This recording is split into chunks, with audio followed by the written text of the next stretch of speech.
Խնդրում եմ ուշադիր նայեք ու իմացեք մեր ազգի տականքներին դեմքով, որպեսզի փողոց նրանք չկարողանան դուրս գան։ Հիմա ես խոսամ կասեն ատելություն ես քարոզում, չգիտեմ ինչ ես անում, բայց մենք պետք է ճանաչենք մեր ազգի տականքներին։ Ոչ ավել, ոչ պակաս քյամրաններ են իրանք, մեր աչքի առաջ, մեր երկրում, Թուրքից բեթար իբրև հայ արյուն ունեցող տականքներ, խնդրում եմ նայեք։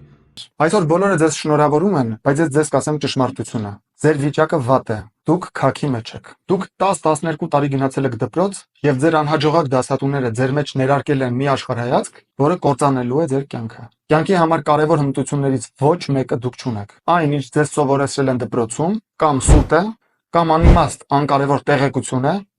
կամ սուտ, անիմաստ անկարևոր տեղեկություն է։ Վերջին զանգի օրով դուք շնորհակալություն եք հայտնում ձեր ուսուցիչներին, որոնք 10 տարի շարունակ ամենօրյա ռեժիմով բռնաբարել են ձեր ուղեղները։ Պատճառն այն է, որ դպրոցը այդ տարիների ընթացքում ձեր մեջ սպանել է ձեր բնածին տրամաբանությունը,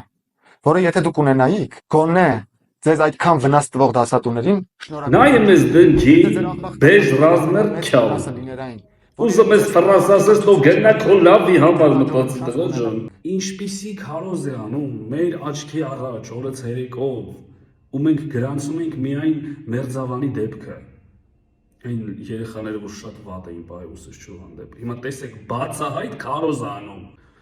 Հիմա ամբողջ ուսուցիչների մասին ասում մի կենդանի։ Սիրելի շրջանավարտներ, ես ձեզ մաղթում եմ կանաչ ճանապարհ, լիքը գիտելիքներ, այնքան գիտելիքներ, որ դուք եք մեր ապագան լինելու, այնքան գիտելիքներ, որ երբեք մեր երկիրը խնդիրների առաջ չկանգնեցնեք, լինեք կրթված, լինեք զարգացած, մեր երազած երկիրը դուք ստեղծեք, այս կենդանիներից հեռու մնացեք, նման խորհուրդներ երբեք մի լսեք։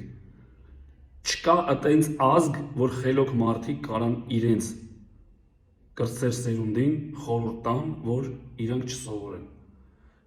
որ իրանք մարդ չդառնան, դուք հասկացեք, ճանաչեք նման կենդանիներին, ով ես խոսք եմ տալիս, սկսել եմ այսենց էջ գտնել հայ տականքներին